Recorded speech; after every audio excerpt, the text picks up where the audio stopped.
இந்த தீர்ப்பு எல்லாரும் வரவேற்கணும்.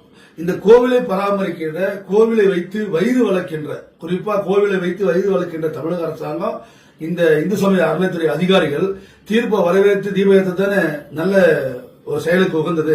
ஏன்னா இவங்க ஆலயத்தை வச்சு வாழக்கூடியவங்க, ஆலயத்தினாலதான் இவங்க குடும்பம் வாழ்ந்துட்டு இருக்கு. அது நல்லா மனசு வச்சுக்கணும். அந்த திருப்பரங்குன்றத்துடைய கோவிலுடைய அதிகாரி சந்திரசேகரன் என்பவர் அந்த தீர்ப்புக்கு எதிராக மேல்முறையீடு போயிருக்காங்க. ஒரு தகவல் வந்திருக்கு, செய்தி வந்திருக்கு, மேல்முறையீடு போயிருக்காங்க. இந்த அரசாங்கம், இந்த திராவிட மாடல் அரசாங்கம் இந்து சமுதாயத்தை எப்படி அழிக்க நினைக்கிறான் பாருங்க.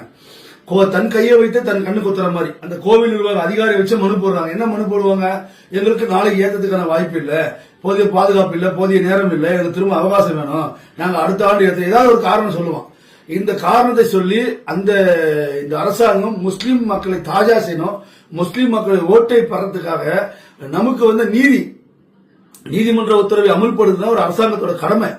அந்த நீதிமன்ற உத்தரவு வந்திருக்கு. இதை தள்ளி போகிறதுக்கான இந்து சமயத்தின் அதிகாரிகள் சந்திரசேகர் போய் அது மேல்முறையீடு மனு தாக்கல் பண்றாரு. எவ்வளவு கண்டிக்கத்தக்க விஷயம்.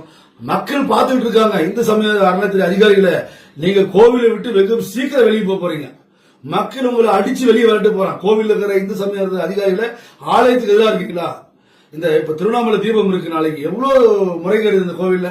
அந்த திருவண்ணாமலை கோவிலுக்குள்ள முறைகேடு பண்றது யாருன்னா அந்த இந்து சமய அறநிலையத்துறை அதிகாரிகள் தான் அங்க முறைகேடு பண்றான். இப்போ எல்லா கோவிலுமே இந்து சமய அறநிலையத்துறை அதிகாரி தான் சிலை திரட்டு வழக்குல கைதாயிருக்காங்க. இந்து சமயத்தோட அதிகாரிகள் தான் கோவில் முறைகேடு செஞ்சு பல பேர் ஜெயில இருக்காங்க. பல வழக்கு நிலுவையில் இருக்கு. அப்ப மக்களுக்கு எல்லாம் தெரிஞ்சுக்கணும். இந்த அரசாங்கத்துக்கு ஆதரவாகவும் இந்த அரசாங்கம் இந்து சமய அறநிலையத்துறை அதிகாரி கைப்பாவையா பயன்படுத்துறான். அவன் ஓட்டு வாங்குறதுக்காக, முஸ்லீமுடைய தாஜா பண்றதுக்காக இந்த இந்து சமய அறநிலையத்துறை அதிகாரிகள் போய் மேல்முறையீடு போய் அந்த தீபம் ஏற்றக்கூடாதுன்னு மேல்முறையீடு போறாங்க. வெக்கமா இல்ல? கேவலமா இல்ல? ஏன் நீங்க சம்பளம் வாங்குறீங்க? ஏன் அந்த துறை கீழே வேலை செய்றீங்க? நீங்க எல்லாம் துறையை கழிச்சிட்டு கோபாலபுரத்துக்கு போய் ஸ்டாலின் வீட்டுல போய் முறவாசல் செய்யுங்க. எல்லா இந்து சமய அறநிலையத்துறை அதிகாரிகளும் போய் ஸ்டாலின் வீட்டுல போய் வாசல் தெளிச்சு கோலம் போட்டு அவங்க வீட்டுக்கு வேலை செய்யுங்க. திராவிட மாடல் அரசாங்கம் இந்துக்களை வஞ்சிக்குது. கோவில் நிர்வாகம், இந்து சமய அறநிலையத்துறை அதிகாரிகள் கோவிலை விட்டு வெகு விரைவில் வெளியேற போறாங்க.